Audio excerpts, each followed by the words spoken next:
Hi friends, இன்னைக்கு நாம் பார்க்க போகிற வசனம், கர்த்தரின் பட்சத்தில் இருக்கிறான் நான் பயப்படேன், மனுஷன் எனக்கு என்ன செய்வான்.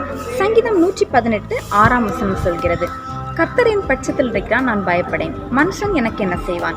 இந்த வசனத்தை பார்க்கும்போது எனக்கு ஒரு சம்பவம் ஞாபகத்துக்கு வருது. அது என்ன அப்படின்னா, என்னோட ஃப்ரெண்டு ஒரு பொண்ணு என்ன பண்ணான்னா, 12th அவளோட கெமிஸ்ட்ரி புக்கை கையில் எடுத்து வச்சுக்கிட்டு வீட்டில் வந்து உட்காந்துட்டு இருந்தாங்க. அப்போ வந்து அவளுக்கு ஒரு எண்ணம் மனசில் தோணி இருக்குது. அப்போ அவங்க அந்த வழியாக அவங்க அம்மா வரும்போது அதை வந்து அவங்க அம்மா கிட்ட சொல்கிறான், அம்மா இந்த புக்கை பார்த்தாலே எனக்கு பயமாக இருக்குது, இதை நான் எப்படி படித்து முடிக்க போகிறேன்னே தெரில, இதை பார்க்கும்போதே எனக்கு அவ்வளோ பயமாக இருக்குது அப்படின்னு அவள் வந்து கவலையோடு அவங்க அம்மா கிட்ட சொல்கிறான். இதை பார்த்ததும் அவங்க அம்மாவுக்கு எப்படின்னா ஷாக்கிங் ஆகிடுச்சு. அவங்க அம்மா வந்து அவளை பார்த்து சொல்கிறாங்க, ஏய் இந்த புக்கை பார்த்து நீ பயப்படுறியா? இந்த புக்கை காட்டிலும் பெரியவர் நம்ம ஆண்டவர் இருக்கிறார்ல, அப்படி இருக்கும்போது நீ எதுக்காக இந்த புக்கை குறித்து நீ பயப்படுற? நீ அந்த புக்கை பார்த்து நீ சொல்லு, கெமிஸ்ட்ரி புக்கை நான் உனக்காக நான் பயப்படுவேன்னா, நான் உனக்கு குறித்து நான் பயப்பட மாட்டேன், உனக்காக நான் பயப்பட வேண்டிய தேவை எனக்கு கிடையாது அப்படின்னு நீ வந்து அதை குறித்து நீ தைரியமாக சொல்லு அப்படின்னு அவங்க அம்மா அவளுக்கு ஆலோசனை சொல்லி அவளுக்கு அட்வைஸ் பண்ணுறாங்க. அப்படின்னு நான் ஒரு முறை என்கிட்ட சொல்லியிருந்தான். ஸோ இதே போல தான் ஃப்ரெண்ட்ஸ், நீங்கள் கூட உங்கள் வாழ்க்கையில் சில காரியங்களை குறித்து பயப்படலாம், சில காரியங்களுக்காக பயப்படலாம், சில பிரச்சனைகளை நம்ம எப்படி ஃபேஸ் பண்ணுறதுன்னு தெரியாமல் பயப்படலாம். சில பேர் வந்து எல்லா காரியங்களுக்கும் பயப்படுறவங்களா இருப்பாங்க, சில பேர் ஒரு சில காரியங்களுக்கு பயப்படுறவங்களா இருப்பாங்க. பயப்படுறது பாவம் அப்படின்னு பைபிளில் வேதம் சொல்லுது.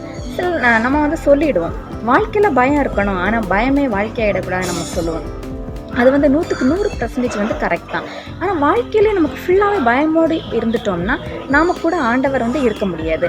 ஆண்டவர் வந்து நம்ம கூட இருக்கன்னா, ஆண்டவருடைய பலன் நம்ம கூட இருக்குது அப்படின்னா ஆண்டவர் என்ன எதிர்பார்ப்பாரு?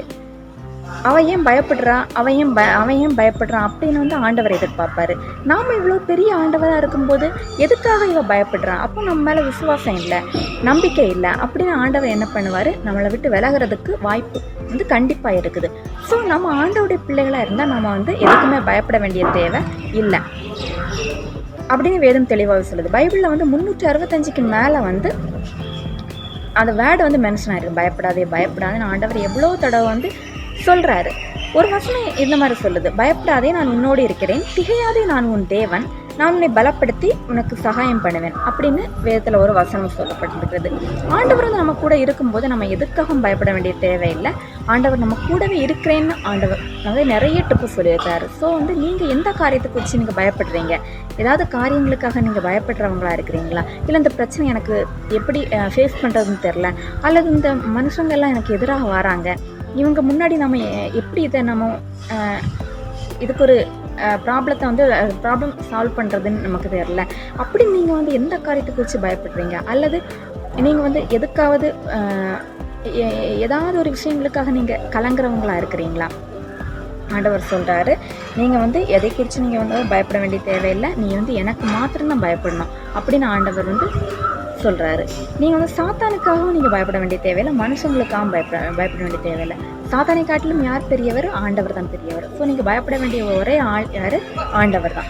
அப்படி நீங்கள் வந்து ஆண்டவரை உறுதியாக பற்றி கொண்டு நீங்கள் ஜெபம் பண்ணி ஆண்டவருக்காக காத்திருந்து உறுதியாக நீங்கள் வந்து இருந்தீங்கன்னா ஆண்டவர் என்ன பண்ணுவார்? உங்களுக்கு எதிராக வரும் சத்துருக்கள் மனுஷங்களை வந்து ஒரு வழியாக வந்தாச்சுன்னா அவர்கள் 7 வழியாக ஓடிப்போவார்கள் என்று என்ன சொல்லுது? வசனம் சொல்லுது.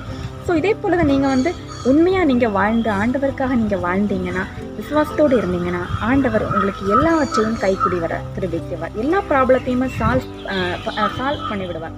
ஒரு வசனம் நமக்கு சொல்லுது, நமக்கு எந்த பிரச்சனைகள் வந்தாலும், மலை போல துன்பம் வந்தாலும் அது எப்படி மாறி போயிடும், பனியை போல் அது உருகி போய்விடும் என்று வேத வசனம் சொல்லுது. இதே போல் வந்து கடுகளவு விசுவாசம் நமக்கு இருந்தால் போதும்னு வேதம் சொல்லுது. அந்த விசுவாசத்தோடு நம்ம எதையும் வெல்ல முடியும். யார் கூட இருந்தால்? ஆண்டவர் கூட இருந்தால். ஸோ நீங்கள் ஆண்டவரோட உறுதியாக இருங்க. ஆண்டவர் என்ன பண்ணுவார்? எதை குறித்தும் நீங்கள் பயப்பட வேண்டிய தேவையில்லை. எல்லா மனுஷங்களும் நம்ம கூட குடிவர ஆண்டவர் கிருபை செய்வார். எல்லா காரியத்திலும் உங்களுக்கு ஜெயத்தை தந்து உங்களை ஆண்டவர் ஆசீர்வதித்து உயர்வார். God bless you.